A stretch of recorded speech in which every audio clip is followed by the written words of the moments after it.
আমিও এক সময় খেলতাম অনেক ভালো ফ্রি ফায়ার গেমটা। প্রতিটা ম্যাচেই 8-10টা কিল, এটা কোনো ব্যাপার ছিল না।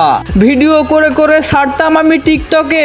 সাপোর্টের অভাবে হারিয়ে গেলাম আমার গেম প্লে থেকে। আসলাম আমি ইউটিউবে, তখনও গেম প্লে ভিডিও আপলোড দিতাম প্রতিটা সময়ে। কেউ করতো না সাপোর্ট আমাকে, ভেঙে পড়েছিলাম আমি। ভেবেই নিয়েছিলাম আমার দ্বারা কিচ্ছু হবে না এই প্ল্যাটফর্মে। শুরু করলাম নতুন করে ফানি ভিডিও করা।